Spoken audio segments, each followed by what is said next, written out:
And here we are. Happy New Year. Again, everybody. Happy New Year. It's the Wylders, and we are here playing our first game of 2025. Wow. Hard for me to get used to saying that. 2025. I feel more comfortable saying 2025 than 2024. I don't know why. Oh, yeah? I don't know. I think 2025 is such a great name It for a year. feels better. Yeah. Well, hopefully it'll be a great year for us. We've had a couple of great years of game, honestly. This is going to be our third season. Woo! Starting out now, of course, our first season was not on camera. We started actually streaming live right in the middle April of our second season, correct? No, April but of last we started up in April. Well, I don't know when we started streaming, but we 2024. started, our actual game started in April of, was it 2021 or 2022? 2022. It's a good solid 3 years upcoming anyway. So here we are. We're going into our third year. April will actually be our 3rd year anniversary. So we are back playing our main campaign. During the Christmas season, we did a kind of a one-off, and we did a Christmas special last time. We are back, and I'm going to catch everybody up because it's been well over a month and a half. So I'm going to do a quick review of what's what and where we are and what we're doing. We're going to go to the adventure screen. Boop. I need to put it on the back screen as well, don't I? For the players here in the room, I'm going to put it on my back screen. Is that new? I don't remember Thaddeus holding a rifle before. He's not holding it. It's just part of the decoration. It was just part of the frame I put around Thaddeus's picture. I don't remember that one. Gaming room. Yeah, we've TV. seen that one. That's an old one. Okay. All right. Okay, so here's our review on where we are and what we're doing. We are in the middle of the Feywood. The Wylders have traveled. They were in Salt Shore, and they have traveled back through the Troll Bridge just by Clearhaven here, and they finally encountered Quillius Quacksalver. Do you guys remember Quillius? How could we forget? Quillius Quacksalver, who is the resident wizard in this part of the world, a very reclusive fellow. And so that is where we left off during our last game in this campaign, was that you had met Quillius, you were asking him questions, and you were learning about what Quillius had to tell you, basically about the entire world, about the Feywood, about the entire world, his opinions on the Wilder Mage, the settlement of Wilder mage folks that's way up in the northern forest, his opinions on the Elf Queen and the Elven army host that is in the south. You had decided that your best move was going to be to try and press on and make your main goal going down to meet the Elf Queen. You had an important message for her. You think it's a message anyways, hidden in a message mirror from the little pixie that you had tried to rescue previously. Do you guys have any questions before I go on with the rest of the details? Remember, you're basically standing in Quillius Quacksalver's house. We should do pictures of what we got going on here. Quillius Quacksalver, where are you? There you are. Basically standing in Quillius Quacksalver's house. You know what I'll do? We'll just do this. Sure. Screen stop. Is it showing? Yes. Perfect. So he had shown you that Quillius has got this massive crystal ball, and that he uses to scry everywhere. This is how he keeps up with the world. If we actually now go to the journal, you can hit J on your keyboard to go to the journal if you need to, and you go and you look under the lore tab. You're going to see that down at the bottom where it says major NPCs, Quillius Quacksalver is there. There's also Ugrok, the bridge troll, and all the information on him and all the pictures of the stuff from Ugrok. And then below him is Quillius. And it has all of the details about Quillius's backstory, his personality, and stuff like that. So I was going to use this as our quick review for you to understand what's what. Okay, so as you can see, Quillius Quacksalver, the last time you met him, he told you that he was actually from Earth, like you. He's been sojourning in this world now for over almost 500 years. Mm-hmm. So, and that was confusing. Very yes, confusing. That's right. Several times, because it's like, how can you, but like we're still trying to understand the whole chronological shift between the two worlds. shift. Yes. Which is always It's easier to confusing. just think wizards live a long time.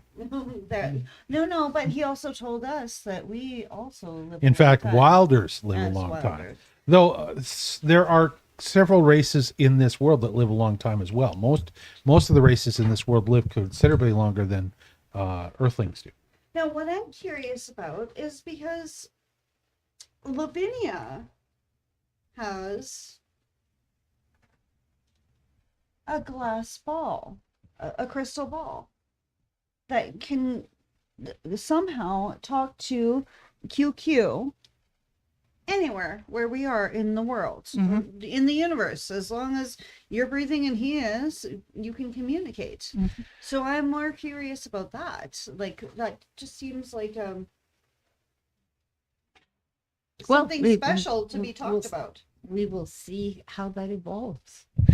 Quillius has asked you to provide him with the crystal ball so that he can attune it, your crystal ball, so that he can attune it to his crystal ball, so that he's going to be able to communicate with you two ways instead of simply scrying. Right. Okay. Scrying is a one-way thing where you just see the vision. One of the things that he shows you while he is in his little hut is, and he's going to talk to you now and teach you stuff. This what I mean about review, because how many of you guys remember anything about what Quillius told you over a month ago? I didn't think anybody I watched would. it again today, so I did.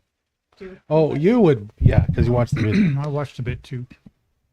So we're going to do a review in this way. If there's any other details that I've missed, Quillius is going to tell you about them. Well, the nice thing too is that for those of everybody who are watching, you have a chance to be brought up to speed as well. And it's in print. So because it's going to be Quillius, I guess Quillius needs to be here. So let's just make sure. Quillius Quacksalver shows up. Woohoo! Hold on. Complete with his glasses. All right. With Those that. are the glasses I've been looking for. How's that look? Much better. Is that better? Love- And suddenly my voice goes up because Quillius Quacksalver talks a higher voice, apparently. I don't know. We'll see what voice he ends up with in the long term. So, Quillius Quacksalver, and this is all in the print in the lore for you if you want to read it yourself. He was a traveling apothecary. He roamed 13th century Europe in a Vardo wagon, moving from market to market and fair to fair.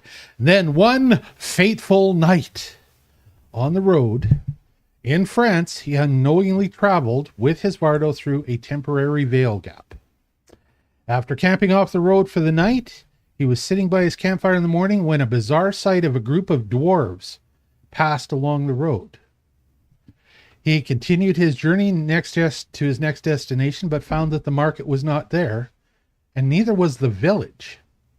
And he was somehow lost. Things were clearly wrong. The sky was a strange color in the morning. It was this golden color that he'd never really seen it quite like that before.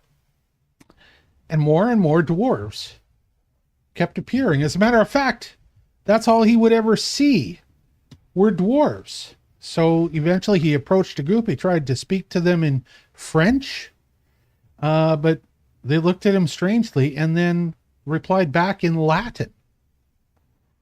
He eventually learned that he was no longer on Terra, which is, of course, the name for Earth that is known by the people of Aerra. He was now in the world of Aerra and traveling in the dwarven land of Gaul. As a wilder in Aerra, Quillius eventually discovered that he had magical powers, and over the years he developed and survived to become a powerful wizard.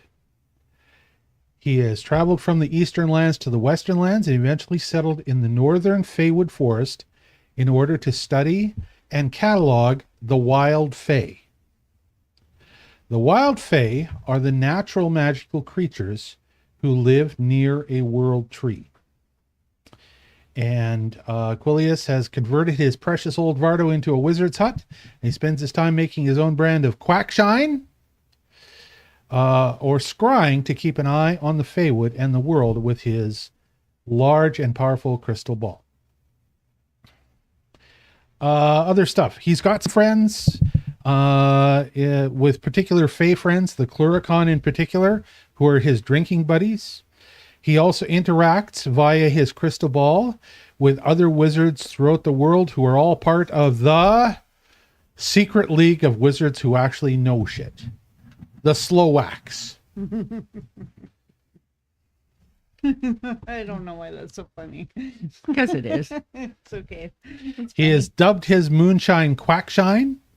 If you drink his moonshine, it causes hiccups that sound distinctly like duck quacks. His crystal ball has powerful scrying abilities. He's able to view just about anywhere in the western and eastern lands and claims that he can sometimes even tune into visions from across the future. And he's talked to you about the Slowax and about a number of them. He even named a few of the wizards from the Slowax, if you remember them last year. They're scattered around the world, each in their own remote location. They prefer solitude for their thinking. And if a wild magic catastrophe should happen while they're casting, they hope it will do little harm to anyone else. Now, the deceased wizard Orazal was a former member of this group. Remember? Orazal Osterhausen. Aha! Quillius says, I knew I'd remember his last name. I knew it was something like that. He ignored the advice of his fellow Slowax and he paid for it with a wild magic catastrophe. The wizards of the Slowax consider themselves guardians of the world in their own way, and each has their own territory to monitor and their own particular areas of interest. The Slowax, as they call themselves, are not really secret. They're known to and viewed by the Wilder Magi of Wildermage as an eccentric and reclusive old boys club. The Wilder Magi laughingly refer to them as the Slows. There are a number of different pictures here, just for you guys to see, that are in the lore. And then there are some great Quillius Quacksalver quotes at the bottom.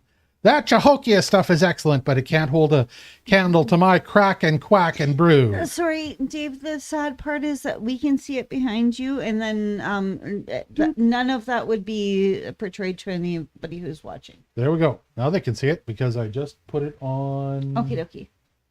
on the thing. Thank you. All right. So there are the different pictures, and everything else I narrated was just text they wouldn't care about. Anyways. Can you But show the the quotes- pictures but go a little slower? I just want to see. Yes. Okay. Quillius Quacksalver. Race human. Good looking. Age 545. Sprightly. Him, the first time you saw him, partying with his Cluricon buddies. And a nice jug of quackshine in front of him. Quackshine! I'd actually like to get this, like, somehow made, this jug. I think it's so good.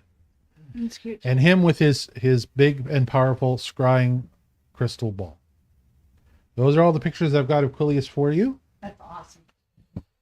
And here are the rest of the quotes, because these are so good. Maybe I will leave my Vardo hut to you if I finally kick off this ring-a-ling-a-ding-dong.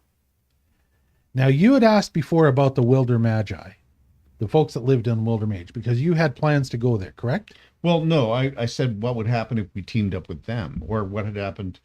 We haven't actually encountered them yet, We were curious because we were about them. curious about them.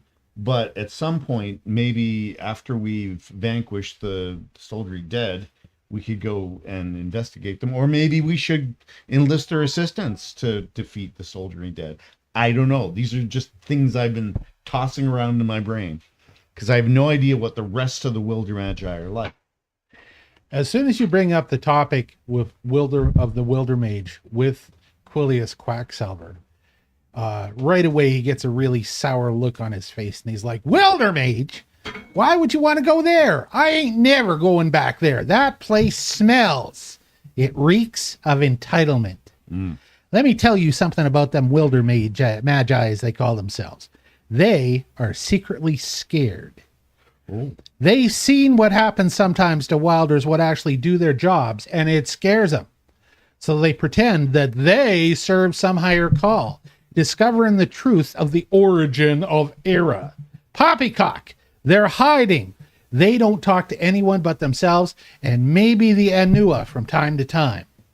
So you don't think they'd be of any use to us in our quest? They have surrounded their settlement with layers and layers of impenetrable magic wards and illusions. Now, if you were interested in finding the origins of Aerra, they'd be all about it. They'd have quests galore for you to figure out how things happen. But when it comes to the here and now, the present, and any of the current threats, they don't care a fig about Huldra, they don't care a fig about Wildenai, and they don't care a fig about that warlock down on the bloody coast south of you. They don't care one bit about Yago. Oh, yeah. So they wouldn't help us. As far as they are concerned, it's all beneath their high and lofty goals of finding the origins of Aerra. It's a lot of work to get into Wilder Mage 2. I'll warn you about that. If you even do want to go that way, you have got layers and layers of wards to get through. They'd just say it was unimportant. All of this. Well, why do you think that R1 was off recruiting the likes of you instead of the likes of them? You're still green enough and dumb enough that you might actually accomplish something. If R1 and the Wild Hunt had ridden up to the gates of Wildermage instead of the gates of that Anasi fortress, and by the way, yes, I did scry that excellent episode, why, them Wilder Magi, they would have shit their pants. Well, we were pretty scared at the time. I must admit. Everybody had a little. Now, if you want to have a look at them, I'll give you a little peek, and you'll see what they look like. But I'm telling you, they're not going to be of no use to you. So at this point, let me see if we can find. He starts to wave his wand, wave his hands over his scrying ball to try and give you a quick look, and he pulls up an image of what the Wildermage settlement looks like up in the Great Northern Forest. He's got a couple of them. He casts another one. It looks like there's some high and mighty big salami wizard addressing somebody from a balcony. Another one, he says, here's what they do most of the time. They stand around in their big libraries and they read books. And that's it. Once in a while they work on a spell, but all of it is contained within their own Wildermage settlement. You won't see them out in the world like the Slowwax actually doing the real work, or like you Wilders doing the real work now. But I got to caution you about something, and that is, here, I'll leave it like this for the, I can't if I'm going to read my stuff. Okay, I'm going to caution you about something, okay? You have to remember that you've got to be very careful with your magical powers so you don't blow yourselves up. That was what he had to say about the Wildermage. Now, you had asked him also how come there weren't any women in the Slowwax. It was all wizards, but it was no enchantresses. And he said, how come there ain't no women in the Slowwax? Well, why would they want to be? Oh, there are some quite capable enchantresses out there for sure. And they prefer the title Enchantress, because it's prettier than being called a wizardess or whatever. Anyway, they ain't in our club because they're not interested in being in our club. And they don't want to listen to a bunch of grumpy old men complain all the time about these new young Wilders being so dumb. But I think they got a little organization of their own. One of them enchantresses wants to get in touch with us. They know how and where to find us easily enough. But you be careful of them, because there's good ones and bad ones, just like any Wilder. Well, Make- what's your take? Would they be more interested in helping us with our ultimate The quest? enchantresses? Yeah. Sure, if you can find one to talk to, I bet they might help. Or they might exact a lofty price from you before they're going to give you any help. We've been paying and paying as we've gone along. From what I've scried, you've got allies now. You've been able to make allies with the merfolk. Yep. You've been able to make allies with the Anasi after a fashion, though Anasi are very much on the defensive. You're now seeking to make allies with the elves to the south of us, Yeah. which I don't think you're going to have a problem there at all. You've also got a few other options. You could go to the orcs in the north. Remember, they're bound very much by honor. So if you could convince them that it is the honorable thing to involve themselves in this battle sooner rather than later, before the very legions of the soldiering dead are on their own doorstep. You've been to Salt Shore, but there's not much help there. Salt Shore is just a small community. They only have, a whole retinue of guards, so there's not much help for you there. And we've had resounding, ennui from the dwarves, so they just kind of like, "Ooh." Well, this is a very very non-committal. Any muscles between here and the south coast? muscles between here and the south coast. Muscles. Only the elves. As far as muscular power, you mean? Muscles. Okay. Only the elves between here and the south coast. Okay, so North of you, the orcs are the only other power. Further north from them are Biotuk. Have you not looked at your map here? I'm going to pull up the map for you.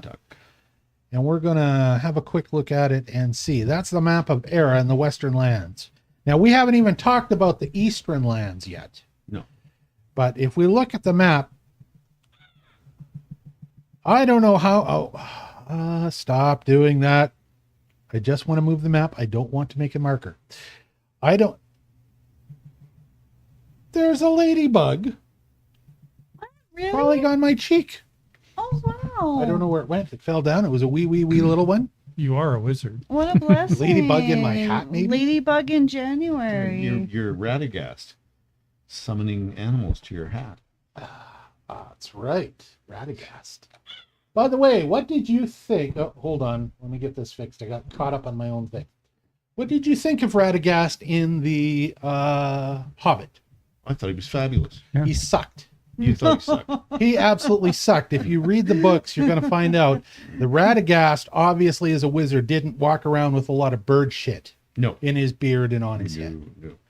Apart from that, I thought the actor was excellent. That was what I'm saying. Yeah. Yeah, the and stuff acting like that. was But portraying Radagast the way they did he was was stupid. portrayed, you were upset by. The accuracy of portrayal was passing. Having a nest in his beard, okay, I'm okay with that, okay? But bird shit running down the side of your face, No. bullshit. He would not. Incidentally, is life much But- easier sorry, without not your bullshit, beard? bird shit. You're right, it wasn't. You said You're bullshit. right. I'm just- Yeah, sorry. Bird shit. You're right, it is easier. Notice my beard is shorter now. It's going to stay this way for quite a Oh, while. look at that. Doesn't look as Looks great. Quillius Quacksalverish as it used to, but it'll have to Who be. Who the heckle cares? You have less soup collection. And it's definitely less St. Nicolausian. So, having a look at the big map, we'll go back to the adventure screen. Having a look at the big map, you are here in the Feywood. The elves are down here, close to this point, where this is right here, the Celestia Vale portal. Do you remember the elves were just north of it? Yeah. So you have made friends with the merfolk in this area, the Anasi in the desert. You went to the Rendezvous, which is more just a trading center, and you did make some contacts there. The land of the orcs is right here on this side, on the east side of the Great Lakes. The Great Lakes themselves are Unkta territory. Do you remember the serpent people, the snake people? Yeah. They weren't This so friendly. is their main territory, and you had run into a little outcropping that they had across the fields of the Fallen over here. The plains of the fallen are largely deserted. There are no peoples there. You may find small, occasional individual, but you're not going to find actual peoples. I think that's where we found the ship that was grounded. You were south of that. You were right Yeah, at the we were- south end of the plains. Of the Yeah. Oasin Desert. So you have the elves here. Okay. You have the orcs here. Yeah. Further north, if you were to travel, you would find Beothuk Fold. And this is where the Beothuk live. The Beothuk are a very, very ancient native peoples in the North American, the Aerran version of North America. And you did actually meet a Beothuk merchant. One of the merchants that you met at the rendezvous was Beothuk. Other than that, you've got the Wilder Mage in the Great Northern Forest, and they are the only peoples, the Great Northern Forest. It is largely left to animals and to the wolves as the hunting ground for Amarok's children, the Wind Wolves, to the north. The Aesir Mountains are home to the Viking slavers, which are your enemies, and the enemies of all free peoples. The Vanir Mountains to the south are home to the trading Vikings, and they certainly have some military might, but they've got to have a reason to fight instead of trade. Apart from that, you have the Anua. Do you remember the Anua? They are the black giants that live in the golden cities that wander on top of massive cloud formations. And they seem to float in random patterns all across the continent. And they are a sky nation unto themselves. And they are constantly at war with the Aesir Vikings who raid their cities and raid their vessels. And then underneath, you have the Undercore, and that's where the core dwarves are. And they don't have any interest in surface battles. The dwarves that you do run into that are on the surface are the ones that are traders. And they don't have any real large settlements. They certainly don't have any armies. They're just simply traders. That's the Eastern lands. And so leaving the Eastern lands, and unfortunately I don't have a map to show you, the Western lands. Leaving the Western lands, let's talk a little bit about the Eastern lands. So the Eastern lands, Quillius Quacksilver tells you a couple of things about the Eastern lands. These lands being Europe and south into Africa. He tells you that he was originally started out as a wilder in Gaul. And Gaul is where France in our world is. And it is in fact a dwarven country. And these are surface dwarves. And those surface dwarves have been at war with the Romans. Besides those, he tells you about the Drow. And he explains that there's a difference between elves from the Eastern lands and elves from the Western lands. Because the Drow are the dark elves. Whereas Ilara's people are the light elves. And there are three different kinds of fae that live in the whole Feywood here. They're the wild fae, and that's the wild people. Like I think it actually tells you here. Does it tell you here, or is it in?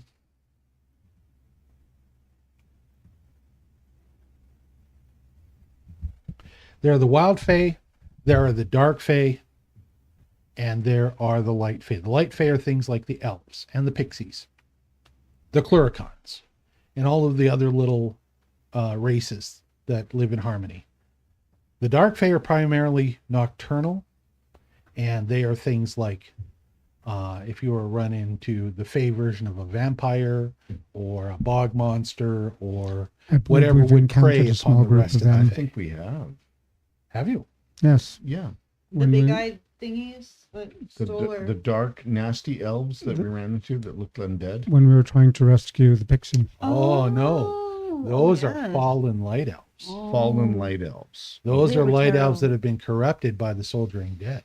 Okay. That's And what you ran into. also, Game Master, I don't know when was appropriate time to interrupt you. Obviously not 20 minutes ago, but we didn't have a table introduction. We're just kind of You're talking right. about the map.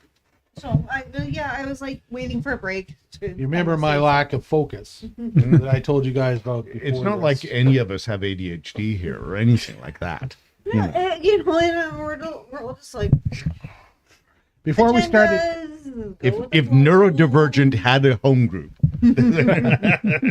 So before we start playing tonight, I'll let everybody know that I don't have a lot of focus right now. For those that might have been wondering at home how I'm doing health-wise, because I had kidney issues and surgery just over a month ago, I have my final surgery in 3 weeks. And that is to remove the stents that are there right now that have been messing with my happiness for the last 6 weeks.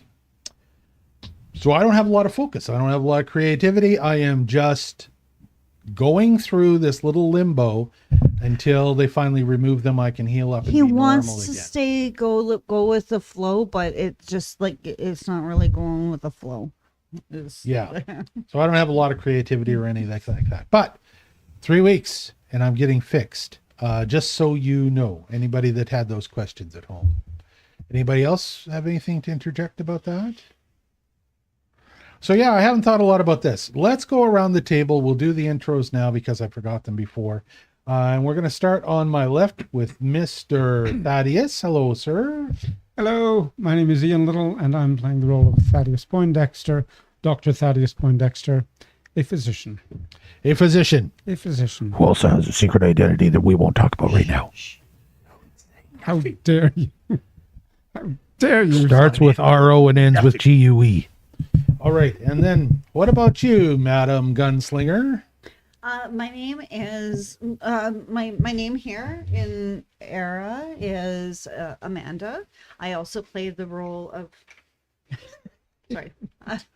My name here in Terra is Amanda. I play the role of Josephine You're in Smith. Aerra? Also in Aerra and in Terra. Also, somehow over the holidays, I ended up losing. I had a blouse and a vest. I don't know where they went, but I lost them. I luckily had this backup shirt, and You look great. So if my you- good friend Thaddeus made me some. Oh gosh, how do we even? Here, let me put the. Oh, look at that. Holsters. My good friend Thaddeus made me some holsters for my pew-pews for Christmas. So I'm a happy gunslinger. Thank you. There we go. Okay, on to you, Madam I Rose. can't even hope to carry on after that. That was quite amazing. Can we give her a hand? oh yes, yes, love Always it, a love it. show. Oh my. My name is Lavinia Rose. I am played by Janice, who is the wife of our game master. Hello. And Lavinia tells fortunes. She heals people. And she kills undead, if one could do such a thing. Double So, dead. Destroys them. destroys them. That's what Some of happens. the If they're deadest- dead, they're dead. destroyed when they're deaded again. Alrighty. Okay, what about you, Mr. Red Feather? I'm Percival Redfeather, and I am a. And you have a new red feather. I found a magical red feather appeared on my chair today. So, and it matches my hair. It's quite nice. So yes, I'm glad to have received that. And I am a tracker and a bow hunter, and I'm played by Robert Woodbury. Yay. All right, what The about crowd. you, Mr. Wizard? I am the Raven Lexium, the wizard, as was mentioned. Glen the Valley is my other side, and I have a familiar. Her name is Drema. Say hello, Ah. Drema. And what can I tell you? I got a feather too somewhere. Is Raven Feather in your hat? Somewhere in my hat, yes. And I like to hide behind everybody else and shoot spells from a distance. Okay, super. All right, so we did intros. And who are you? And who am I? I didn't even introduce myself. Hello there. I don't usually wear this hat unless I am playing Quillius Quacksilver. Where's my other hat? Oh, hold on. You're wearing far too many hats, Dave. I do wear too many hats. Yes, that's very true. These are just the 2 that I do in the game compared to the 8 others I do as All characters. that. So, Dave Wildson, the world of Aerra is kind of my baby. It's my brainchild, and the campaign that we're playing is a homebrew campaign. We play a game that's a combination of D&D and Pathfinder. And we just make stuff up as we go along, because I believe that a role-playing game should be first a role-playing game, second a rules game. So if I've got players that have got a great idea for a role-playing thing that they want to do, I'm going to let them try it, even if it's not necessarily exactly like the rules of Pathfinder or D&D are, or anything like that. And today I am right now being Quillius Quacksalver, because that's who they are visiting. The resident wizard of the Slowax that happens to cover this particular area of Aerra that they are dealing in. They are here to learn lots of stuff about the world from him. And the reason I've wanted to do a lot of this review today is because it's the first of this year's games, and I just want to get us off on the right footing. You're going to approach the host of the Elven army when you leave Quillius. That's what you decided you're going to do. You didn't want to do any sandbox side quests. You wanted to push on in the main quest line, which is meaning that you finally have to make it after months of attempts. You have to try and make it to Aerra, the Elven Queen. Yeah, we're pushing south. I think everyone Yes. agreed, and then eventually, like, we will backtrack to hopefully get our crystals back. But this, we decided, was priority, right? Yes. Well, getting the possessions of the pixie to the Fey Queen.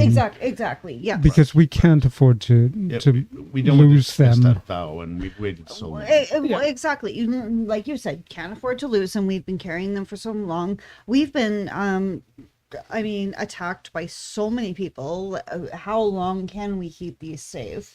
Get them to her, and hopefully make an ally. Now, one of my ideas when we started, before I created this campaign for us to play in D&D, was that I thought it would be great to help me flesh out the world of Aerra that I originally conceived for writing fantasy books in.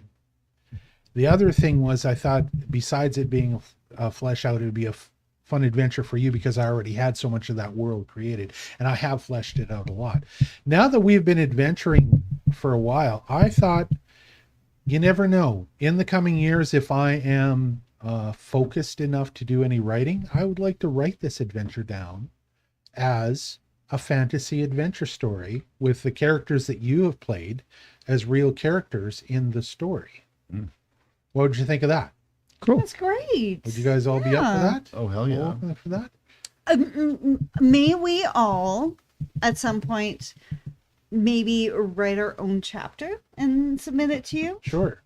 Our view of. Why are you laughing? I'm laughing because my one chapter would be 100 pages My chapter one would chapter be of 100 pages. up you. with up you. documentation. See, all I need to do is I just need to do an outline, and then I give it to Ian, And he and I'll turns, get a book back. turns it into War and It'll be Peace. perfect. He's better than AI. That way. That's the other thing is that I don't want to do an AI thing, right? I want to do it based on actual stuff, but we'll see. There's no promises it's going to happen, because I don't know if I've got the focus to do that. But it's a great idea, and I thought it would be fun, especially because one of my goals with this world, and with especially our D&D adventure, was that I wanted things to take time. It should take you weeks, even months, to get to the Elf Queen in a real adventure. Like we already talked about Lord of the Rings earlier. It was a long time for them to get places. Oh gosh! I mean, Every time they yeah. walk across the mountains, they're like, See you in 3 Freaking side months. quest. Yeah. Oh, we're gonna get abducted by Tom Bombadil and blah blah blah. Yes, it takes a long Bjorn. time if you read the books, it takes a long time Yeah. because it's a massive wilderness of primordial world that's got settlements. Yeah. And that's what I envisioned this being, the same kind of thing. So it's taken you a long time to get to the Queen. You're not even there yet. Quillius Quacksalver estimates that it will take you from where his little hut is. If you want to get to the Queen, it's at least 2 to 3 weeks travel through the south end of the Feywood to get to the very south end of the Feywood. So he says 2 to 3 weeks, depending on the weather, travel conditions. Fortunately, you're on roads. There's a road that's going to go almost straight south through Elfheim. Okay. You are going to find Elfheim guarded by the home guard itself. So you're going to have to decide whether you're going to try and go right through Elfheim as the road goes straight through, or whether you just want to go around to avoid being somehow hindered there. Is it just me, or is 2 to 3 weeks of just travel sounding very pleasant? We can travel and rest and rest. We can travel and rest and Oh, that's what recreate you think will happen. spells and spells. And do We some can- we can crafting. travel and exactly It's craft. so calm and Like- peaceful. Just Exactly. uneventful travel. Because I'm like super excited about this, like travel. While I share your enthusiasm, I Do not share your optimism. I do not share your optimism.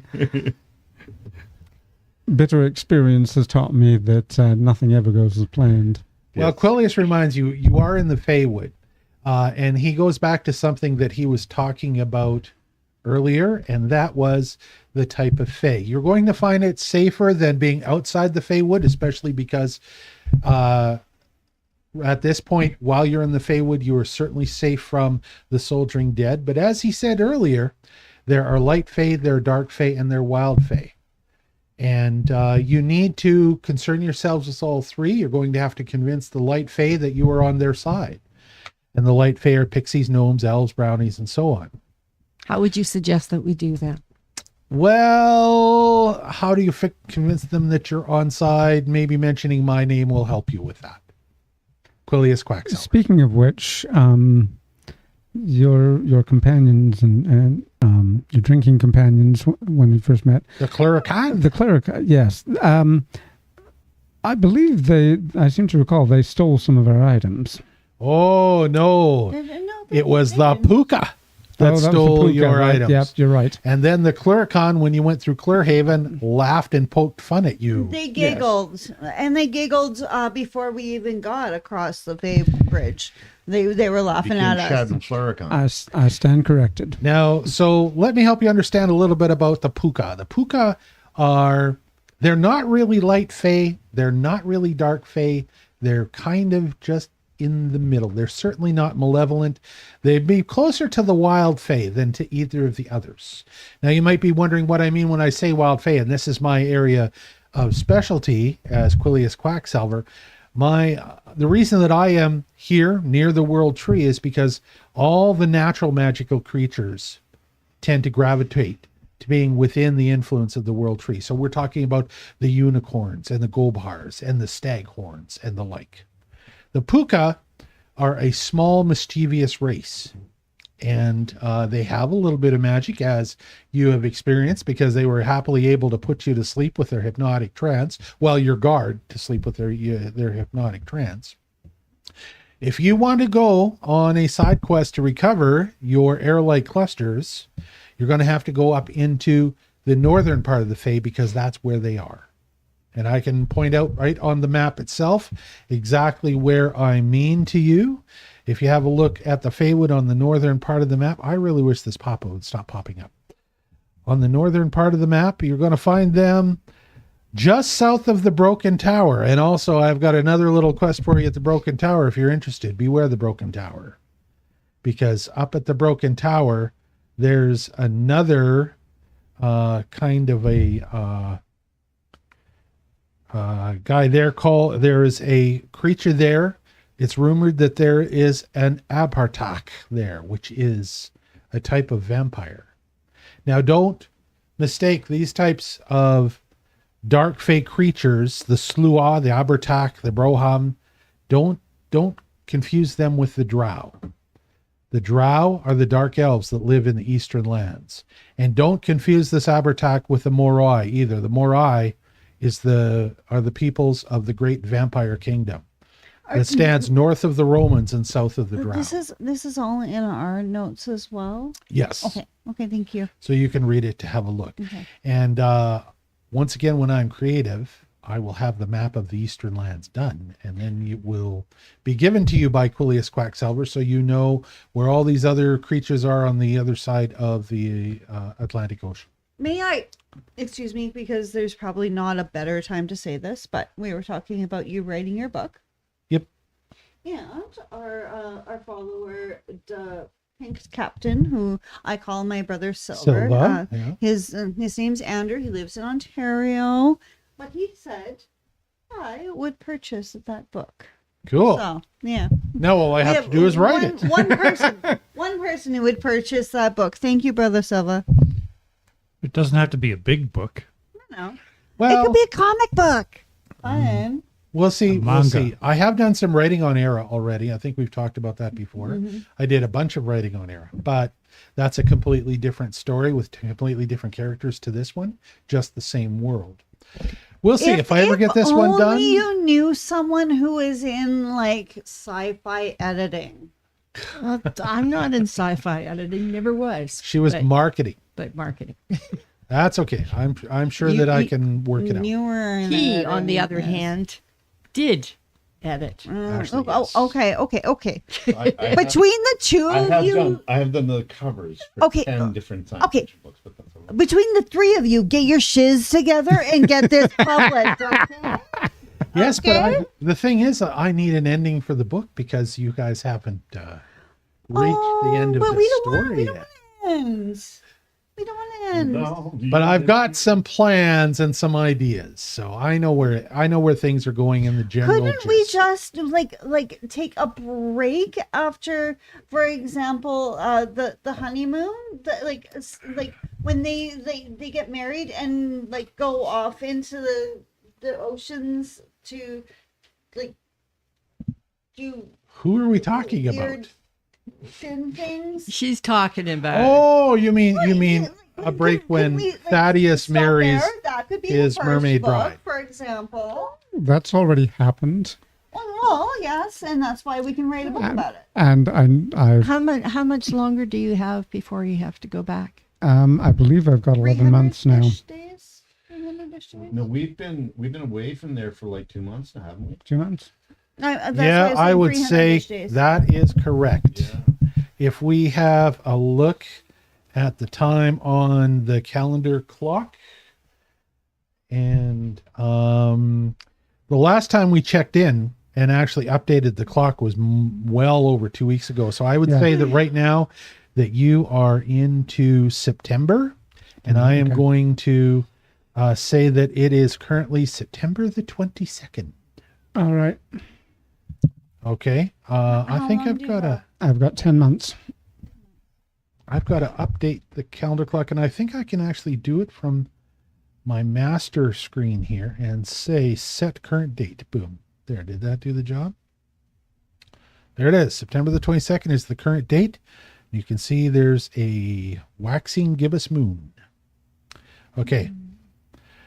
What date do you have to be back or I have make to be- contact again? I have to be back by full moon on the 12th month. Full moon on the 12th month. And that And was we're 3 days away from full moon. So that'll be 2 months. That 2 months. So you have 10 more months I have before 10 you more need to months. return. So you've got 10 months to sort this whole mess out and come back. Or come back That and is then not a lot of time. That is not a lot of time. Let's get this sorted out for this guy. all right. Most of all of this exposition by Quillius is done now. I think you guys know about it, except that as he is talking to you about the Eastern lands and other worlds, he wants to show you some images When he talks to you about the Eastern lands and he talks to you about the Drow, for example, well, first here, we're just going to go through these screens so you can have some kind of idea. Adventure screen? Yes. Okay, good. You can have some kind of idea about these different lands. There's Quillius. There's Quillius Quackshine. This is a picture you saw a month ago. Do you remember who this is? This is the Fey Queen and her 5 daughters and her consort. He was the male knight. Erengath is his name. It has always been a tradition that the Fey Queen, though she is Fey, takes a human consort as her champion. And he is the one that has basically escaped Aerra with the 5 little girls to keep them safe. Look how cute they are. I'm Sad sorry. story. I'm sorry. Look how Sad cute they story. are. It's the most beautifulest. They're so cute. Gathering of little girlies. And the story of Erengath is a story from the other books that I wrote. So that you know. He shows you a picture. He's talking to you about the elven host. And as he does, on his crystal ball comes up a scene that you can see the elven host and the Fey Queen talking to them in the southern Feywood wilds. At one point, he also is talking to you. One of the things that he tells you is that normally the Seelie court resides in Elfheim, and that's where you would be approaching the Fey Queen. Her court is called the Seelie court. The court of the Drow is called the Unseelie court. But since she has gone south, she's taken her court with her. And ironically, one of the members that used to be part of her court was an elf named Leora Swiftkin, who is Josephine's father. So while she's talking to you about this, she shows you a picture of your father before he was captured by the undead Ew. and what he looked like. Kind of ugly. Sorry, Dad. Sorry, Dad. I don't think he looks ugly. I think he looks pretty badass. Oh, creepy. We'll have to have a vote on that, whether everybody else thinks he Creepy. looks badass or not. He's already shown you the pictures of Wildermage. And the last thing that he wants to discuss with you I like is this one. Let's just he- stay in this world right here. he warns you about Darius, who is the king of the Drow. And Darius would be the Elven Queen's counterpart as king of the Drow Elves. He is not necessarily a bad person, but he is a very stern and serious person. And he has to be because he's constantly fighting the vampires to the south of him. Fair. All right. So that's all the info that So- Quillius has for you. Is there a king? We have the queen, but is there a king? So He has. there's the He consort. took the kids to the England. leader of the Drow Right. is an elven king, Drow king named Darius. Yeah. Okay. The leader of the Western elves is the elven queen Right. called Ilara. Yeah. Now, she does not marry a king. She takes as her consort, as her That- male partner. Okay. Exactly. I mean, that's how it seemed. I understood that, but I was just But a checking. strange thing about the Fae and the elves is that the elven queen takes as her consort a human champion.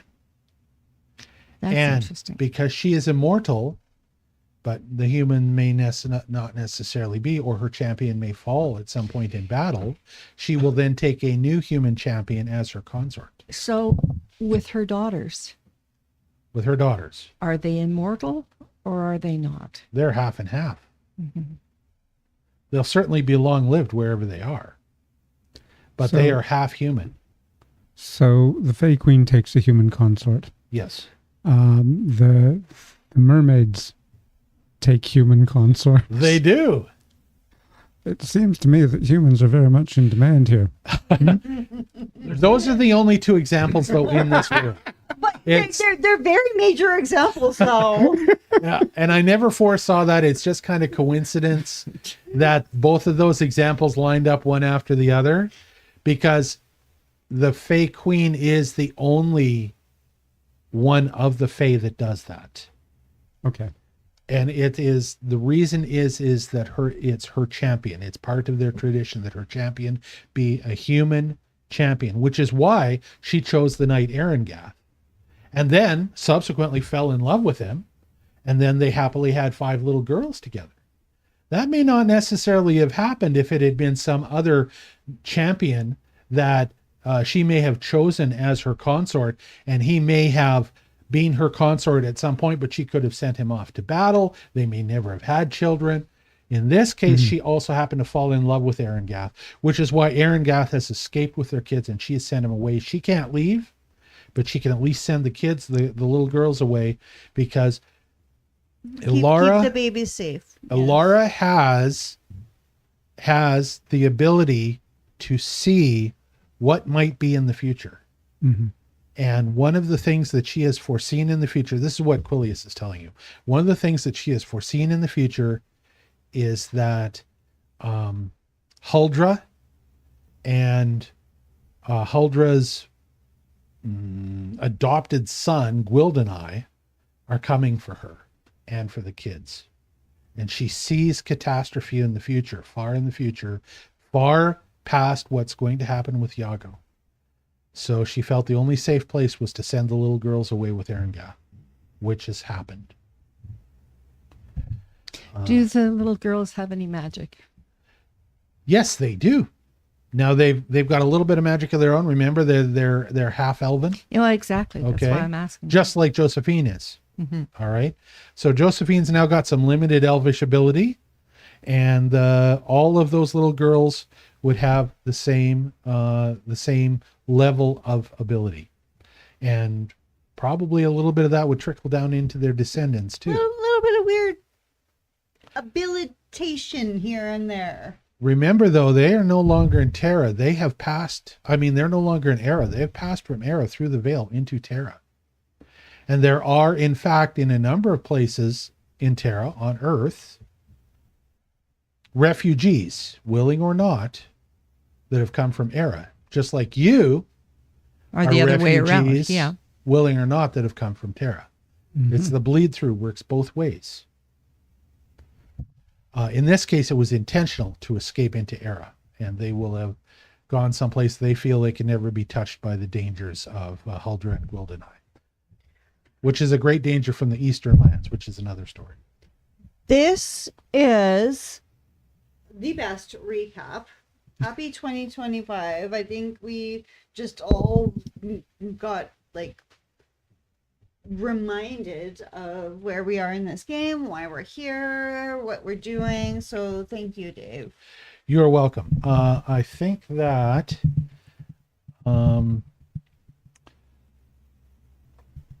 if you look in the lore, you'll find that I've now put in the lore also here, and I bet, let me make sure that it's here and that it shows up. If you go to that lore tab, you're going to see under cultures and locations, Elfheim is below Feywood now. Okay, and there's information in here. Elfheim's the Elven settlement at the foot of the Western World Tree, and I forget what the name is. I got to put it in there. The Queen Elara is the Queen of the Sealy Court. Erengath was originally from Terra. He's taken the 5 Fae Princess back there. Other things you need to know, and this is what Quillius wants you to know before you actually meet the Queen and her consort and you stand in front of the Sealy Court. That, remember Moraz, the High Hob that you were told about from Monty? Moraz will be there, the last of the Hobbs. You'll also, and you may be questioned by them, you'll also see the Mysu Knights, Briarwisk, Thornwisk, and Mossifer. They are large mouse knights or rat knights. The Green Man is part of the Sealy Court, but you have not run into him. I mean, you will not see him there because you've already run into him. Do you remember who the Green Man is? No. Monty was the Monty, Green right. Man. Yeah.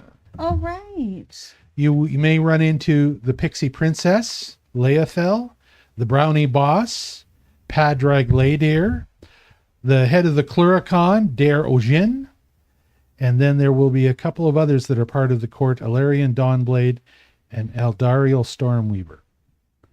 Leoras was the last member of the Sealy court, and he is no longer there. He is missing.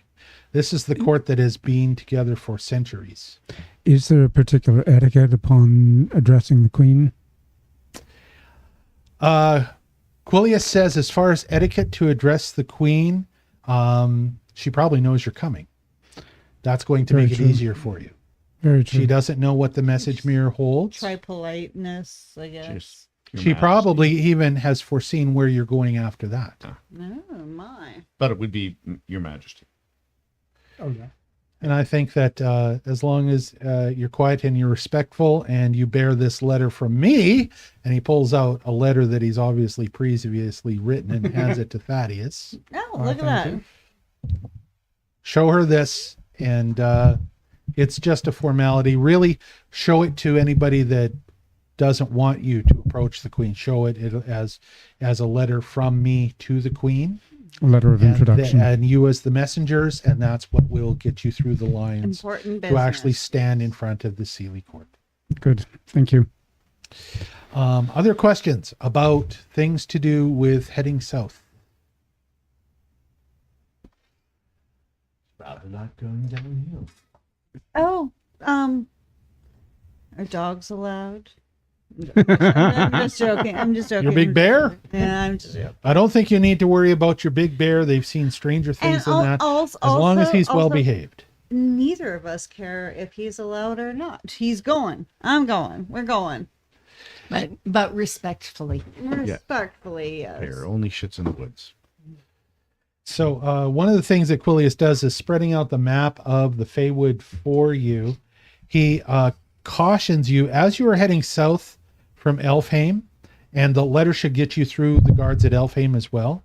As you're heading south, maybe for the time being, steer clear of Findletug, because there is quite a conflict going on within the town of Findletug itself between the brownies and the blackies. Yes. Time. Yes, I know. The alarm's going to go off in a second. It did go off. Oh, did it? Yes. Oh, I didn't hear it. Okay. So yeah, watch out for Findletug, because there's a little bit of a town conflict. Get all of this in and Yeah. then start on a different topic on the new. So, anything else that you want to know from Quillius Quacksalver? My question is somewhat odd. I am in search of a feather, and I see everybody everywhere having feathers, but I need to find a feather for one of the things that I am creating and crafting. Where A feather. A feather. Well, and he points over and you see that there's, he has many shelves, many racks of shelves with all kinds of wizard paraphernalia. And sure enough, he's got one of his jugs that's got it's just filled with feathers. And he's like, just go grab one from over there, any that you need. Oh, what a surprise. Where did a blue feather come from? Now we know who had the feathers. Very good. Look at that. That was awesome. So Thaddeus just pulled another feather out of his bag and gave it to, There's one from Thaddeus. Here's one from what an me. appropriate color for her Anyone too, the else have blue. a feather? Thank you. I'm keeping mine. I'm keeping mine. Oh, and Yeah. you get to keep yours too. See, you're all birds of a feather now. Okay. Or set it there. Okay. You can put it in your hat too. Thank you. She doesn't want to, Thank that's you. fine. Everybody. Okay. Okay, so yes, feather, you're good to go. Anything else? I'll tell you what. What we'll do is we'll say, think about your questions, because here you go. Something that I've been waiting for you to arrive. And he pulls out a little chest and he sets it in front of you and he opens it up. And he says, inside, there's a gift for each of you. And I just had shivers go through me. there are little magic things you're going to get from Quillius Quacksalver in the next episode, because we're going to take our break right there. leave it on the cliffhanger. We're Oh, gonna cliffhanger. have Quillius hand out the little presents that he's got for each of you after we take our break. Right now, it is 8:11 p.m. And I Mountain have Standard passed Time. my crystal ball on to Yeah, okay. you for you So, to. for the folks at home right now, it is 8:11. We're going to be back at probably 8:25. So give us 10 minutes, 15 minutes. For those that are watching live, we're going to just have the break screen on.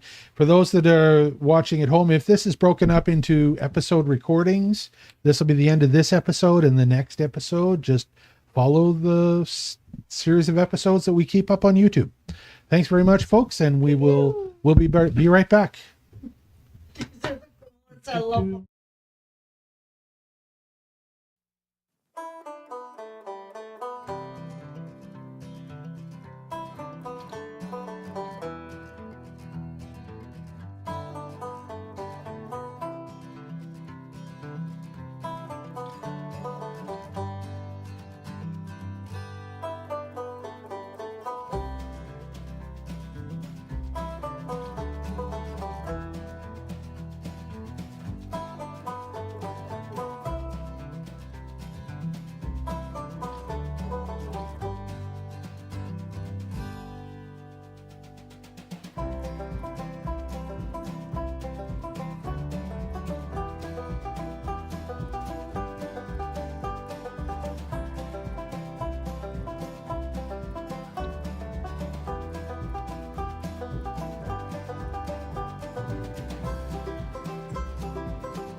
And we are back.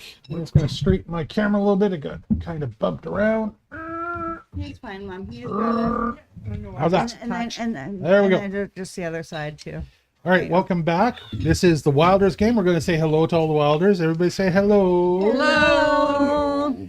And during our last episode, I forgot to do introduction, so I'm going to start with that so I don't forget again. And we're going to go around, starting on my left with Mr. Thaddeus again. How are you, sir? Hello, my name is Ian Little, and I'm playing Thaddeus Poindexter. And what do you do, Mr. Poindexter? I'm a physician. He's a physician. And we have a dog at my feet who wants I'm attention. a physician of excellent repute Which one? and very high standards. Very high standards. Right. The highest of standards. Is physician a class in the game that we play? No, it's not. I wonder what other things he could Well, be. you're just going to have to cope with He that. will not own up to which class he is. You're going to just have to guess which class it is. It starts with an R and ends with OGUE. So we're going to move on to Josephine Smith. I'm Josephine Smith. I'm Amanda. I play Josephine Smith. I am not in my usual apparel tonight because It's laundry day. the weird thing is though that I did all of my laundry. Like I have zero dirty laundry anywhere, but I cannot find my costume. And it makes me think, what did I do over the holidays where I could have possibly lost my costume? And it's Just went somewhere with the gay apparel. it went somewhere. Anyways, so I am a sharpshooter. I wear my I love that shirt, by the way. It looks so good. bandolier. I wield a whippity whip, which I'm not going to pull out right now. But I also have some pew pews. Pew, pew. Get those Some up guns. Camera, and some amazing holsters that my friend Thaddeus made me to hold them. Yes. On to you, Lavinia. Okay, actually, I've got a thought. What do you guys think of her wearing that bandana? Isn't that bandana great? A great look for you. It's awesome. I really think you should do that all the time because that is the bomb. I found it when I was cleaning my room and washing all my laundry and losing the rest of my uniform. So even if you find, You can pull it up over your nose and just In case we have to rob trains again. that's right. So even if you find your other outfit stuff, your vest and your shirt and stuff like that, I will keep this handy. keep the bandana. Okay. All right. Yeah, that's a good idea. Okay, let's go on to Madame Lavinia. Hello. Hello, my name is Lavinia Rose. I am actually married to this man down at the other Hello. end of the TV. And I am a healer. I am a fortune teller, but I'm also pretty much a badass kicker of undead. Is that a fair enough way to put it? Yeah. I'm actually very uncomfortable saying badass, but that's okay. Go ahead. I have no problem saying badass. Bah. I am Percival Redfeather, and I am a badass. And I basically go around shooting things with bow and arrow, and I've got several other weapons that I use from time to time. But how, Percival, Percy, what happens when you get angry? Oh, you wouldn't like me when I'm angry. I become a tiger, and very much Cursed as a weird tiger. cursed as a weird tiger. So I change into Percy Tiger, and I attack with the force of a mighty, legendary beast. Yes. Okay. And we'll turn it over to our last player at the table, Mr. Raven Alexium. Hello. Yes. Hello, Raven Lexium, Glen the Valley, otherwise, and my familiar Drema. And I'm the Squishy Wizard. He's the squishy wizard. Who makes amazing cakes that taste like lemon and coconut and all the yummy things all together? How did that happen? I'm a alchemist also. He's You an most alchemist. certainly are. Chef's kiss. How do we do that? Mwah. So we just enjoyed some strawberry shortcake. Well, berry shortcake, strawberries and berries. And it was lovely. It was made by Glenn, who likes to bake. So it's awesome because he brings us treats for our snacks every We are time so we play a game. spoiled. So spoiled. Very Baking much. is manually. Baking is manly. Baking is Baking manly. is manly. It is. And apparently it's wizardly. It's very That's- wizardly. Um, Let's tell him whatever it takes to make sure he keeps doing it. We'll agree with everything he says now. Okay, we have been visiting, as a group, the Wylders have been visiting Quillius Quacksalver, who looks like this guy.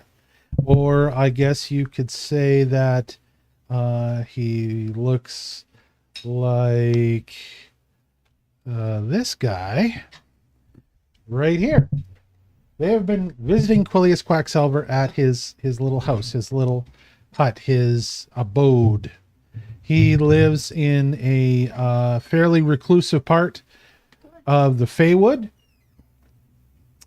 and he has been giving them information on the world around them and other things. The last thing that happened at the end of our last episode was that Quillius pulled out this old chest that he had under the table, set it on the table, and said to all of the Wylders around the table, "All right, and now it's time for your presents."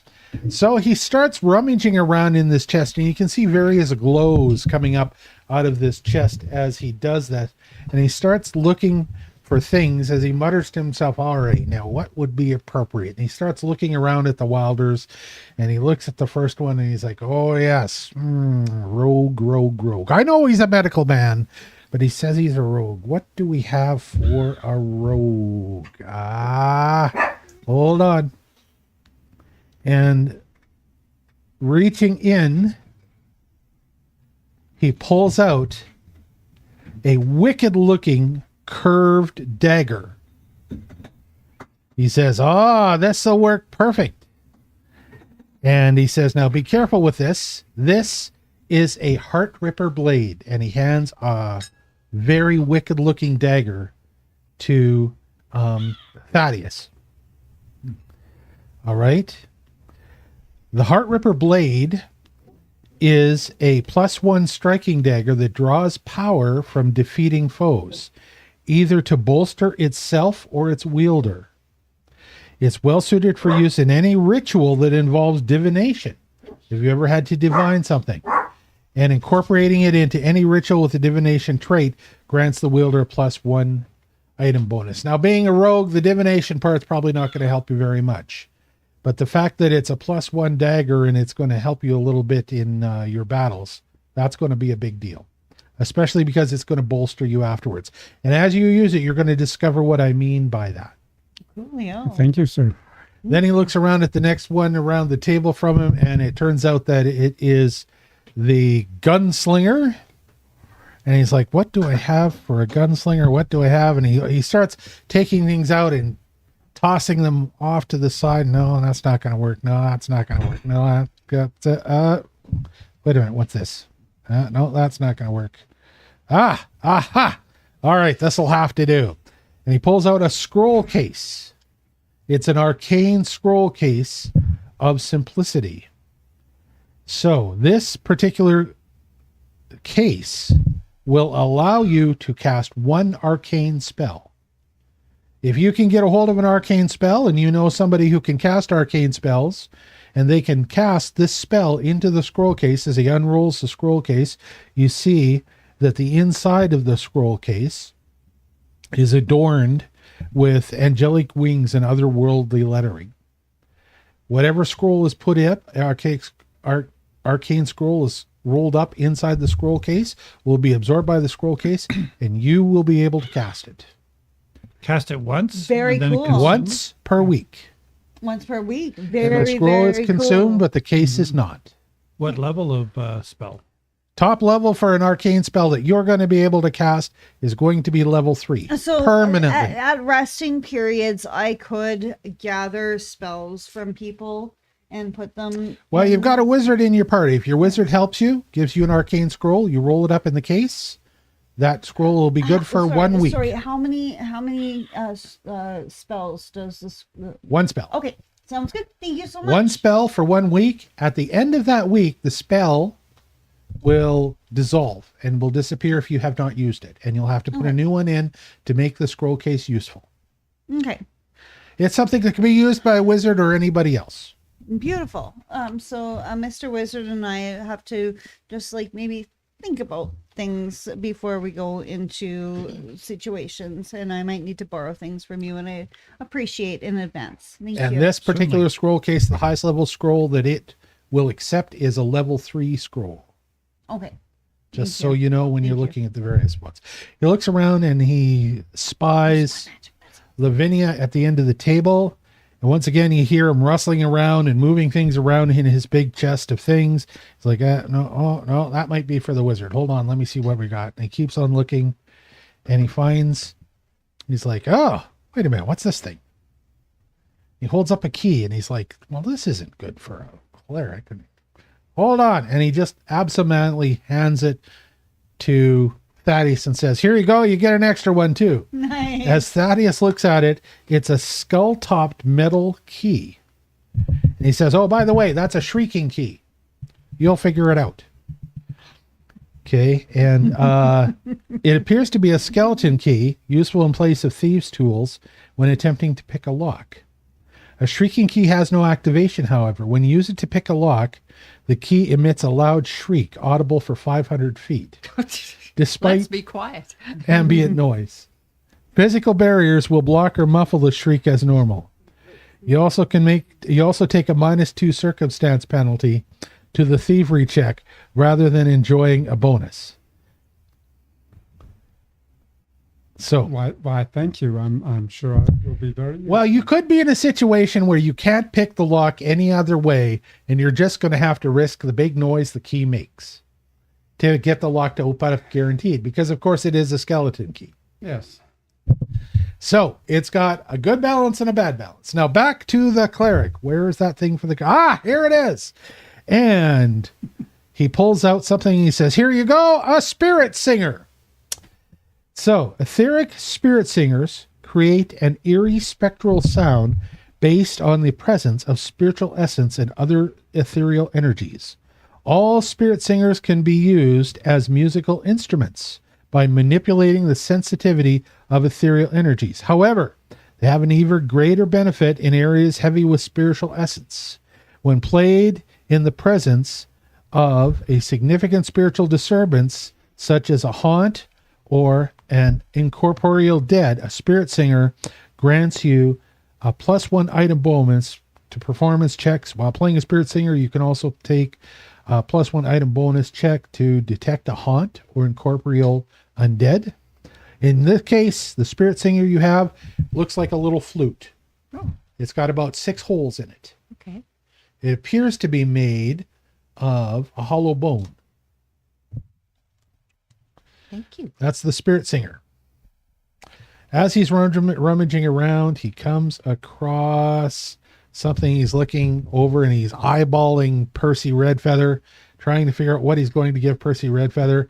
He's like, no, can't give him that. No, that's not going to work. That wouldn't be any useful to somebody like him.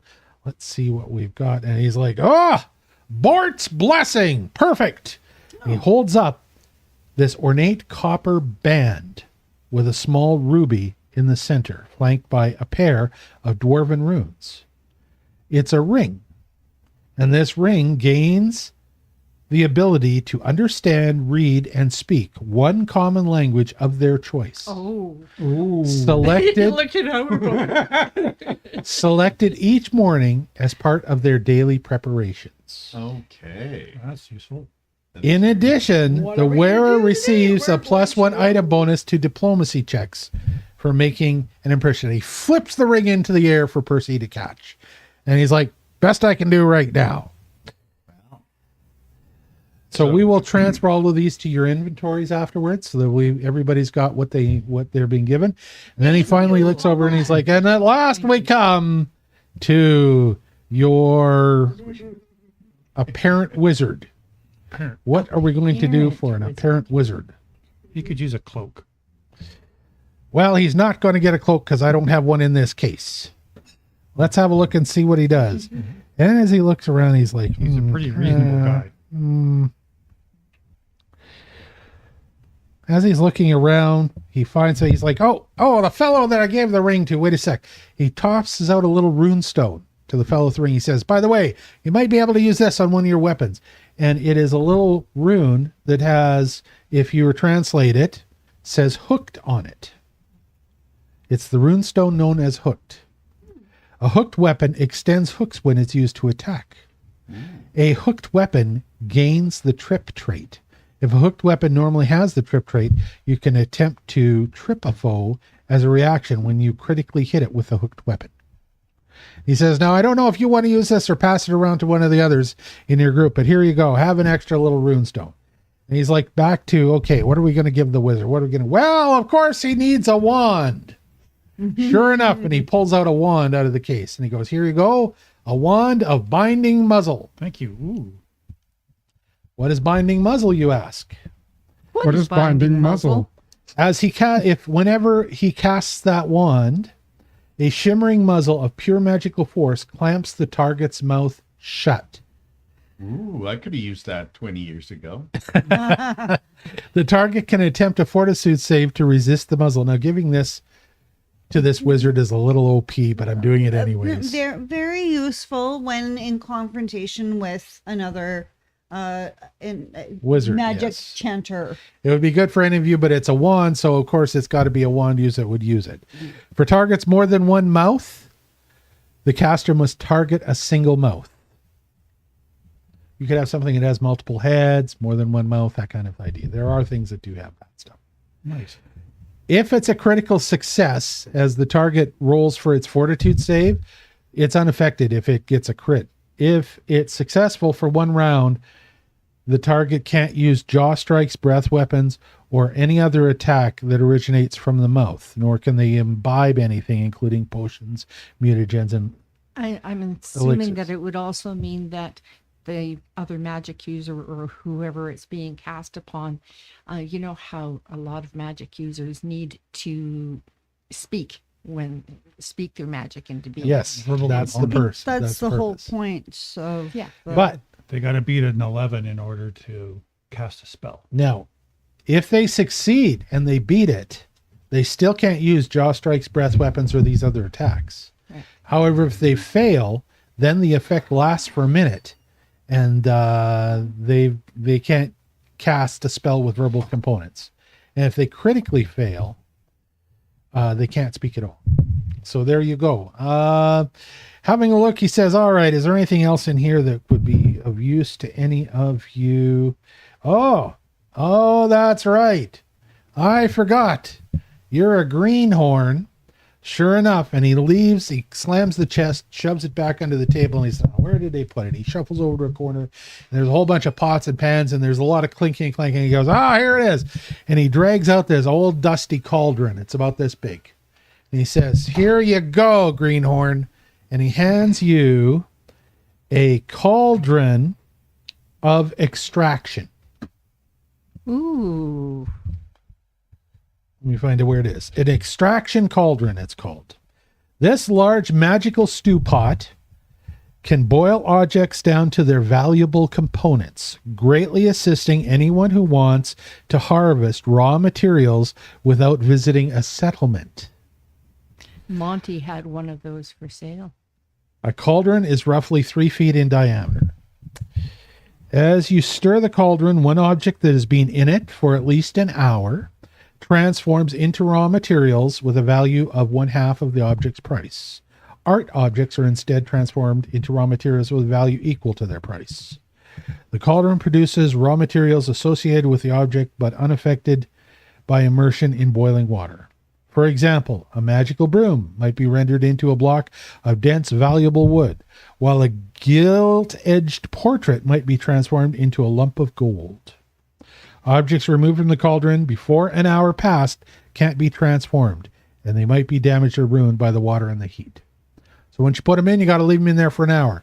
So you're not going to be doing this in the middle of battle or any other tricky deals that you're trying to accomplish. Thank you. So there are your goodies. from Well, Quillius thank you so Quacksalver much, for sir. now. Yep. Thank you so much. He might think up some other ones later on or find something else kicking around. Any other questions, wizardly questions you have for him? Well, we did talk about getting 4 spells as a payment for bringing these crates to you. Oh, that's right. 4 spells. All right, 4 spells. So he goes off to a cupboard and he opens it up, and you can see that it's just filled with scrolls and a few dusty books laying on the shelves. And he reaches in and he says, all right, let's see what we have got here. And he gives you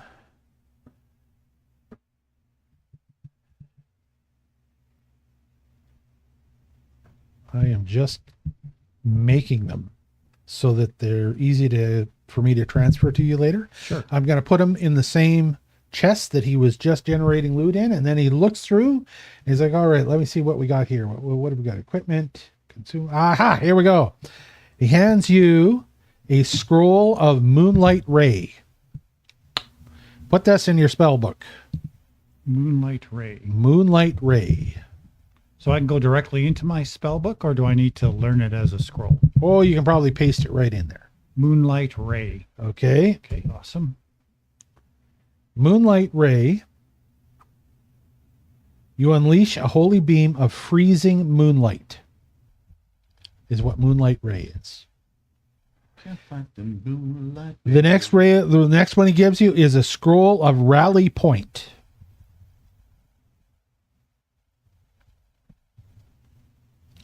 Rally Point. Takes 3 actions to do a rally point, apparently. Ooh, I'd like this. Designate a point you can teleport back to with a thought. You're getting pretty spoiled by Quillius here. I like tell you. this. You get a scroll of Consecrate Flesh. Ooh. Why don't you look it up, since you know what you can search it while I get ready for the next one. That's my kind of. Consecrate Flesh. Yes.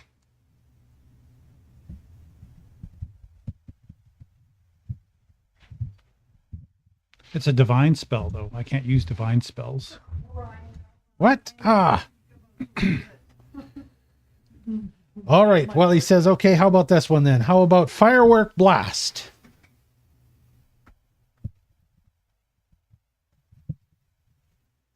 I would like to ask a question. Did women in the Wild West just like discard everything that they owned every time they had to pee? Because what a freaking pain in the ass to deal with all this stuff.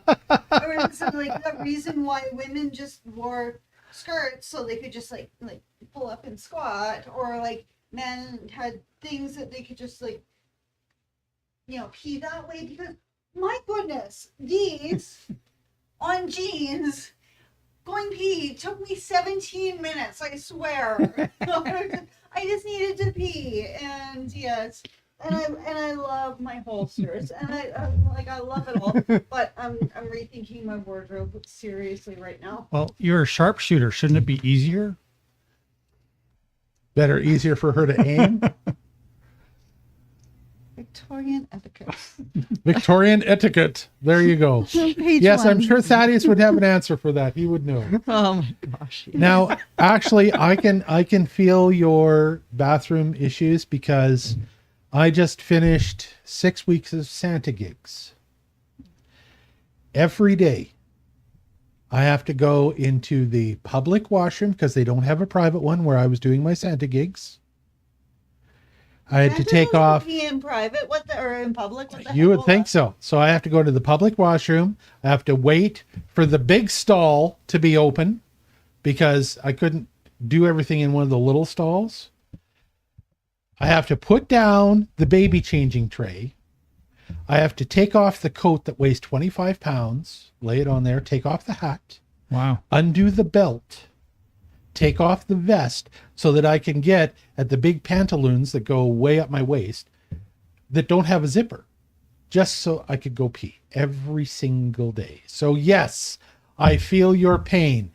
Belt, vest, coat, hat, every single time I had to go. It sucked. Oh, because there's no fly in a big pair of Santa pantaloons. It wasn't there. So I was out of luck. People take There are, and the ones Santa aren't for made. granted. My goodness, all the work. And like, this isn't even Christmas Eve or Christmas Day. He has to do this every single day, just being Santa. Yeah, it was a problem. It was a big hassle for me. Okay, I'm going back because I have one more scroll for giving to Raven. And it is going to be his very last scroll. Let's put it in here. Let me find out what it is. Drum roll. And it is down here at the bottom. A scroll of transcribe conflict. Oh, I don't know this one. What does transcribe conflict do, young whippersnapper wizard? You cause a sheet of paper to appear in your hand, and a moment later, a detailed description of a combat you experienced within the last hour is recorded on that sheet of paper in the language that you know of your choice.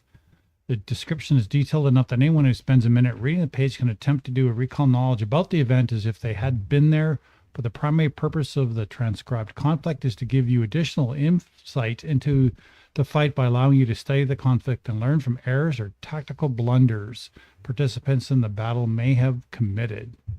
When you cast a spell, choose a type of foe in the fight you transcribed and attempt to recall knowledge about that foe using a minus D10 instead of your skill modifier. So basically, I can recall what the battle was about and learn something about that experience. They should just call it combat journalist. Yeah. Well, same idea. Quillius gets a screwed up look in his face and he says, "What? Give me that back." And he picks up the scroll and he reads it and he's like, maybe "This is stupid." And he rips it up and he throws it away. He says, "Let's try that again." It wasn't a bad scroll. Yeah, I could have used that in Hooey. You've Battle- already got battle your assessment. my battle assessment, exactly. The same thing, actually, or similar. Very, very similar, but it would potentially augment the battle Yeah, for sure. assessment. He's like, "Oh, here's a better one." And he hands you one. And as you unroll it, you look at the top, it says Scroll of Fate's Travels. Fates Travels. Yes.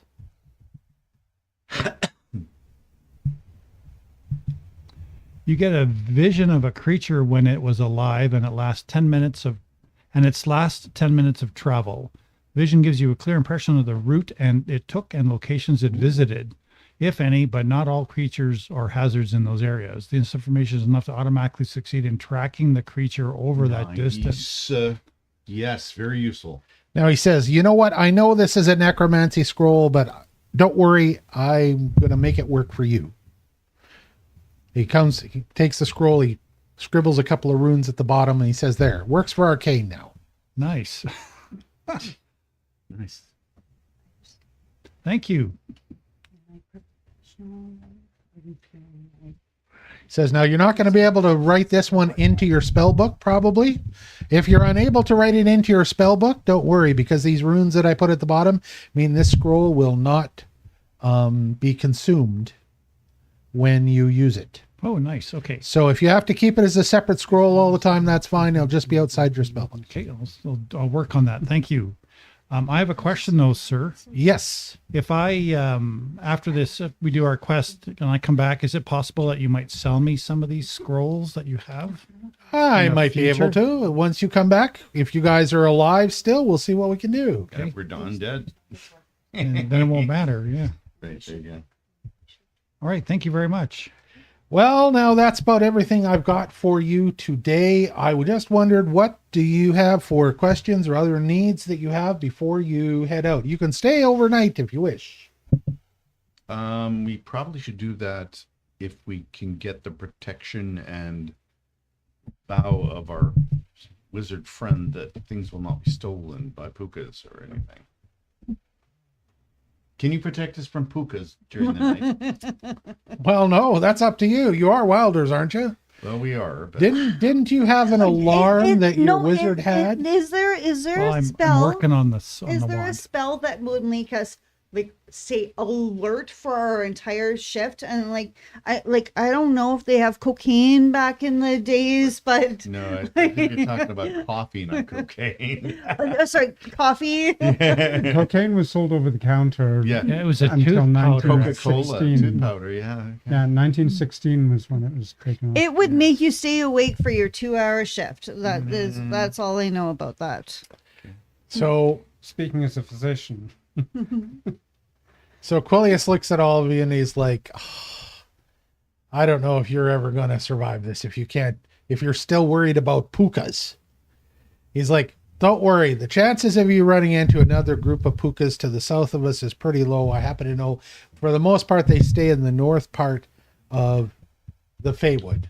If you want to prevent yourself from being, hoodwinked by pukas again, you're going to have to do something like 2 people on watch, or you're going to have to do something like a magical alarm. Now, they're not that hard to do, magical alarms. As a matter of fact, I would think your wizard already has the spell alarm in his book, don't you?" I do, and I've been actually crafting one, so I think I need another day before it's done. There you go. All you got to do is avoid pukas for 1 day and you should be good to go. Okay. So for tonight we're doing 2 on ships. Well, you don't have to worry about it if you're going to sleep here near my cabin. Nobody's going to come. No, I've got this no entire pukas. area warded. You wouldn't even have found my cabin if it wasn't for the fact that I wanted you to. Okay, so tonight we're safe. Sounds good. Okay. Well, let's have Okay. a nap, and then in the morning we Early will start. go. yeah, early Strike out start. towards the Elven Queen. Head to the south. Yep. Okay. All right. You're going to bed down for the night. Quillius says there's no room in the cabin for you, but you can pitch your tents outside there, right beside my wagon, what's left of it, and do what you need there if you need. Brother Silver says, "I cast Charlie Sheen Bender. A straw and 2 lines appear." So funny. Okay. You made me snort. Oh.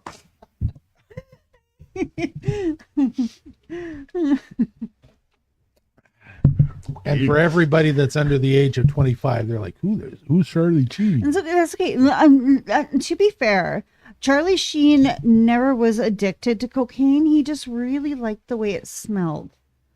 Sure he did. Oh, really? Ah, Oh my God.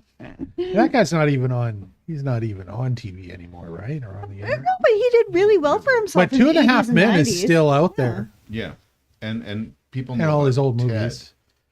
There's a lot of that use in Ted. Yeah, I suppose. Yeah. Okay.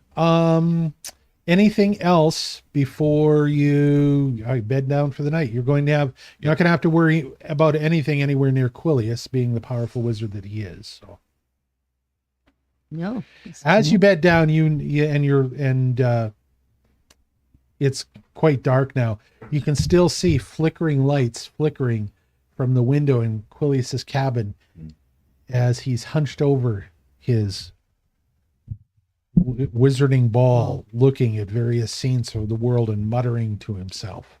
Right. And I'll just need to be Sit able down, to get Sarah. my ball back before we actually leave. Right. So in the morning, you should that's ask him kind for of it. like how all we just we lay in bed, just like looking at our smartphones and like we should sleep, but the internet's so exciting. Well, it's the same for Well, him with the magic You know, ball. That's See, I'm now what saying. I do is I cast my phone to the TV on the wall and curl up in my blankets and just, the noise is going on, so it just shuts my brain off. It's lovely. I require absolute darkness and absolute silence to get any sleep. Me as well. Oh dear. I learned a long, long time ago, being a traveling magician, I learned a long, long time ago, everywhere you go, face mask, earplugs. Because the lesson that still sticks in my mind is I had a gig. The hotel was a highway hotel. And all night long, I'm trying to sleep in the hotel room. And there are semis going by on the highway. And I learned. And the very next week, I bought a mess of earplugs and some good face masks. and always traveled with them from then on, because when I ran into a situation, the other damn thing that happens is people talking out in the hotel hall. Yep. Yap, yap, yap at 5 a.m. Yap, yap. So 5 a.m. is fine. I'm up there, but Well, anyways. you know what I mean? Like, Or so kids at 11, and they're just like, we got back from the pool. Yeah, jumping all over the hallway and all over the floor. one hotel I was in, and this was before I had ever done this, it was the radiator pipes. Ping, ting, ping, hiss, hiss, ping, ting, all night long. I had to call in at 2 in the morning and say, hey, I need to change rooms. This stuff on the wall is making all this noise all the time. So, yeah, there you go. Earplugs. Do you remember when we were in face masks. Yellowknife? Yes. We did a gig in Yellowknife, which it was the summer solstice, June 21st of 2010? Yeah. Was Rita there? 2010 or 2009. You were there. Was Rita there? I'm Rita? sure It was me and Dan. No, this one was not Dan. Dan was not there that Dan year. was not there. You were What there. about- We were Chris there. was there, I think. I don't remember. The magician. Could be. Could be. But back we- to the story. That day we did see Amber and Ryan. Amber and Right. Ryan were there that year. Anyways, we stay in the hotel room the night before the festival. And because we're in Yellowknife, the sun is going around in a circle. It does not get dark. And one of our curtains was broken. So the blackout curtains could not close. One of them wasn't there. I had a face mask on, but Janice did not. She couldn't sleep because it was bright. You know, it's 3 a.m. and the sun is coming in from the north, right? So I wake up in the morning and there she is. She's laying asleep in bed and she's got her bra over her eyes, like these two big domes like this, keeping the light out. Worked perfect. I'm sorry. Worked perfect. Yeah. So I guess if you've got a bra, you don't need a face mask. Yeah. But you know, anyways. Everything's a face mask if you're creative enough. Well, I'm glad you brought us abreast of that. Yes, I brought you abreast of that. Okay, back to the game. Sorry, I'm so sorry. The last thing that the last of you to drift off is Josephine, who needs less sleep than Lila, and she's got the best hearing. And the last thing she hears just before she drifts off is she can hear Quillius talking to somebody in the cabin, right? And she just catches a few snatches of sentences. He's like, yeah, they're here right now. They're heading out in the morning. Don't worry, I'll keep an eye on them. Everything seems to be going fine, and hopefully they'll be able to step up the way they need to step up. I'll keep you all apprised. Quillius out. And you assume he must be talking to the rest of the slow wax about what's going on and hobnobbing with his fellow wizards and magicians. Okay. Well, that doesn't sound suspicious. That sounds like he's like babysitting us in some way and wants us to Exactly succeed. right. Yep. He's on the shortwave. It becomes next morning. Now, everybody has their spells, right? Does everybody have their spells? I have a couple of I have spare I'm down things to twos. Everybody should have one silver coin in their goodies. Do you have your silver coin? If you have more than one, pass them along, because these are your hero points. You have a couple of level 2. Couple of level 2s. There are your twos. Thank you. Right here. Everybody else, you can throw the spares in here if you don't know what they are. So you should have one silver coin as a hero point, and you should have the rest of your spell slots, whichever those are for you. Don't forget that also includes magical items. You would have the Ring of the Ram. I'm going to have to make magical items for the things that you guys just got, if they are things for, like that ring for you. Ring, yeah. to use if with they the need to rune use it. and the rune that I can add to Yeah, various fighting exactly. elements.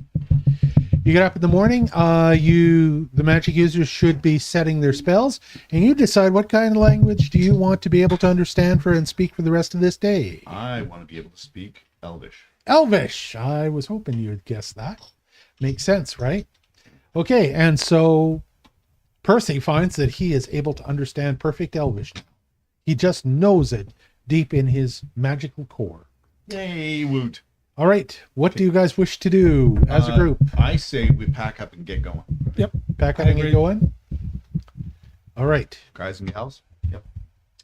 Okay, you are currently on foot. See now. You are not burdened by anything but your regular packs. I just had everything crash, so I've got to. I have a question. Yo. Use your mic, Rob. It's way out of... No, sorry. I have a question. When you, Raven, summon your creature, how long can it be summoned for? 1 minute. Just 1 minute. So we couldn't go 1 minute, 1 minute. Well, we can for 4 rotations or 3 rotations. Oh, okay. Because I'm just trying to think, is there any way we can get some horses or a pack animal of some sort? I know that I built a harness for Bear. So Bear The can... bear lets one person ride Yeah. him at times, yeah. And he has a little bit of equipment space, so we can carry some of your equipment for you. What is it that you wish to carry? Just us and our gear. And I want to make better pace. Just thinking, Perhaps we can talk with our wizard host that he might be able to refresh the little icon of Mammoth. Well, I don't know if you could do Well, that. we did but yes, advance that's the clock. We advanced the calendar. So You know, it's got to go Not a sure if it's month enough. though. All right, so Quillius has not emerged from his cabin. What do you want to do? a second.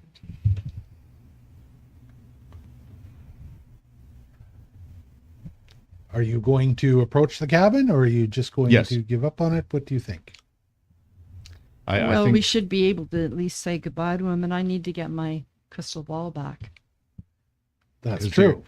you're supposed to be entangling the crystal balls together, right? So He was No, supposed to be we're attuning them to each Attuning other. them, not okay. entangling. So, who's going to approach the door and knock? yeah, that's quantum physics isn't. Lavinia, it's her ball. Get your ball. Are you approaching the door? I'm just waiting for my computer. Yeah, well, we can't wait for your computer, knock, so knock. just role play, please. Knock, knock, knock. So as you knock on the door, you hear a lot of snoring. And you look down. Mr. Quacksilver. You hear, "Huh? What? Good morning. Look down at your feet." And as you look down, you see there's this paper package all wrapped up and with a little bit of twine on it. You pick it up and you can feel just by the shape of it, it is your crystal ball. That's Good, wonderful. good. Okay. The last thing you hear is the Quacksalver says, "It's all a tune. Thank you. I'm going to sleep now." Sweet dreams. Talk to you later. Thank you. Bye. Right. Well, we'll do the best we can. Yep. We'll just pack everything we can into the bag holding and carry that, I guess. I mean, like, how far have we traveled already? Just walking. We can do Months. Months. it. Exactly. And it's like, why are we being divas now? And we're like, oh, we need to I'm- ride on something. I'm that's being a not. diva because we had a mammoth for a while. Is there That's any it. reason We that I did- cannot try and recast the mammoth? Yes, you find that you're not able to do anything with that mammoth until the date of October 20th.